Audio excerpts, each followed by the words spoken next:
नगरपालिका निवडणूक संपली, त्याचा निकाल हे आला, त्याचे आकडे सुद्धा तुमच्या समोर आलेत. आणि निकाल लागल्याबरोबर विरोधकांना, मग ते ठाकरे गट असो किंवा इतर कोणी असो, त्याने एक वाक्य सतत समोर येत आहे, ते म्हणजे की पैशाचा विजय झाला आणि पैशाची मोठी गारपेट झाली. आता हे काय खोटं आहे अशातला भाग नाही, पण त्यातले काही जर नावं आपण घेतली ना, मग ते तटकरे असो किंवा इतर कोणी, ही जर नावं समोर आणली तर फक्त पैशावरच विजय मिळतो असं अजिबात नाही. तर त्यात झालं असं की ठाकरेंचे एक काळचे कट्टर समर्थक असणारे आणि आपल्या भाषण शैलीनं एक प्रसिद्ध असणारे नाव, जळगावातील एक नाव, ते म्हणजे गुलाबराव. होय, गुलाबराव पाटील यांचा जो विधानसभेचा मतदारसंघ आहे, त्या मतदारसंघामध्ये गुलाबराव यांचा टांगा अक्षरशः पलटे झालेला आहे.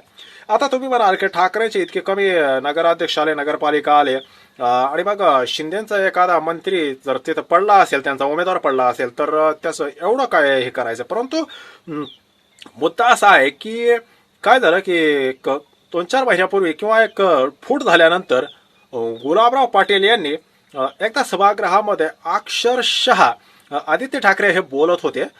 सभागृहामध्ये आदित्य ठाकरे यांनी गुलाबराव पाटील यांना, तुम्ही सभागृहामध्ये येत असताना थोडासा अभ्यास करून येत जावा, कारण तुम्हाला जे प्रश्न विचारले जातात त्याची उत्तरं तुमच्याकडे नसतात आणि तुम्ही सभागृहामध्ये विचारलेल्या प्रश्नाची उत्तरं देण्याऐवजी तुम्ही भाषणबाजी सुरू करता. एवढं त्याला सांगितल्यानंतर गुलाबराव पाटील यांनी अक्षरशः आदित्य ठाकरे यांचा बाप काढला होता. म्हणजे कोण? उद्धव ठाकरे. ज्या उद्धव ठाकरे यांनी गुलाबराव पाटील यांची संपूर्ण कारकीर्द बहरवली. होय, कारण गुलाबराव पाटील हे जेव्हापासून आमदार होत गेले तेव्हापासून उद्धव ठाकरे हे कार्याध्यक्ष होते आणि एव्ही फॉर्म उद्धव ठाकरे गुलाबराव पाटील यांना देत होते. तरी देखील त्याची कुठेही जाण न ठेवता गुलाबराव पाटील यांनी अक्षरशः तुझ्या बापानंच मला मंत्री केलं, तुझ्या बापानंच मला आमदार केलं, अशा प्रकारचे खालची पातळी गाठ त्या ठिकाणी विचारलेले प्रश्न बाजूला राहिले, मात्र एक प्रकारे हीन पातळी ज्याला आपण म्हणतो ते गाठले.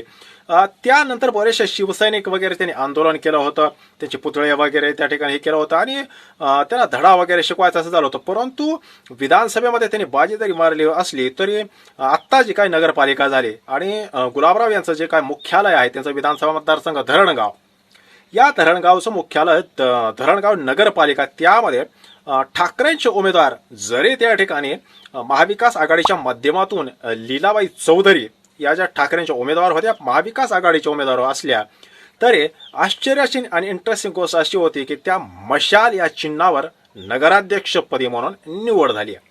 आणि त्यात अजून भरीस भर म्हणून 2 दिवसापूर्वी याच नवनियुक्त नगराध्यक्षा या थेट पोहोचल्या. नगराध्यक्ष झाल्यानंतर गुलाबराव पाटील यांच्या घरी गेल्या. घरी गेल्यानंतर आता 4-2 दिवसानं आपला नगराध्यक्ष पदाचा जो कार्यारंभ जो काय आहे, अधिकार वगैरे घेण्याचा कार्यक्रम, तर तो पदभार स्वीकारण्याच्या कार्यक्रमाला त्यांनी थेट गुलाबराव पाटील यांनाच आमंत्रण दिलं. खास निमंत्रण त्यांना दिलं की तुम्ही या, म्हणजे ज्याला आपण म्हणतो ना की आणखीन दिवसायचं त्यांना की कसं तुमच्या नाकावर टिचून आम्ही निवडणूक जिंकली. पण मुद्दा एक असा हेतू होता की गुलाबराव पाटील हे जेव्हापासून राजकारणात आहे, जेव्हा जेव्हा सत्ता येते तेव्हा तेव्हा उद्धव ठाकरे यांनी त्यांना मंत्री बनवलं. ते आमदार आहेत, त्यांच्याकडे भरपूर असा पैसा आहे, तगडा पैसा आहे.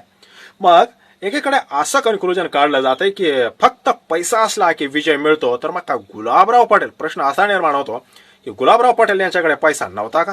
गुलाबराव पाटील हे आताही मंत्री आहेत, कालही मंत्री होते, ते सतत आमदार बनून निवडून येत आहेत.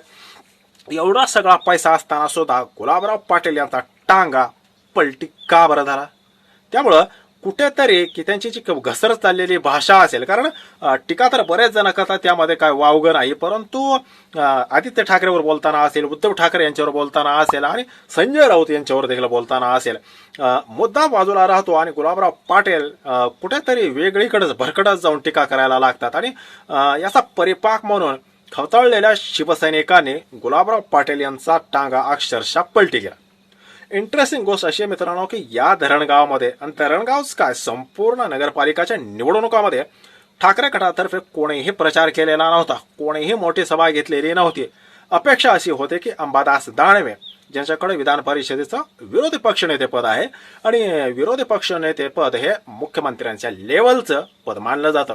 आणि त्यामुळे त्यांनी भरमसाठ अशा सभा वगैरे घ्याव्यात अशी अपेक्षा होती. त्यांनी पक्षाला यश मिळवून द्यावं अशी अपेक्षा होती. मात्र असं त्यांनी कुठेही पुढाकार घेतला नाही. मात्र स्थानिक पातळीवर म्हणजे सांगायचा उद्देश एवढाच आहे की स्थानिक पातळीवर जर का भाजप आणि शिंदे गट यांच्या विरोधामध्ये उरलेल्या सर्व पक्षांनी जर का एकी दाखवली आणि एकाच एक उमेदवार जर दिला, म्हणजे एखाद्या विधानसभेमध्ये किंवा एखाद्या नगरपालिकेमध्ये एखादा सत्तेत स्ट्रॉंग पक्ष असेल तर त्याच्या विरोधामध्ये बाकीचे फटाफट न करता सगळ्यांनी मिळून जर का एकच उमेदवार जर दिला तर कुठल्याही मोठ्या नेत्याची सभेची सुद्धा आवश्यकता नाही. त्यामुळं सत्ताधाऱ्यांचा देखील टांगा पलटी होऊ शकतो. त्यामुळं फक्त पैसा आहे म्हणून विजय मिळतो हे पूर्ण सत्य नाही. हा, पैसा असेल तर थोडासा हातभार लागतो, विजय मिळवणं थोडंसं सोपं होतं. पण पैसा जर नसला तर विजय मिळवताच येणार नाही, हे अजिबात नाही. आणि हे दाखवून दिलंय धरणगावच्या नवनियुक्त नगराध्यक्षा लीलाताई चौधरी यांनी.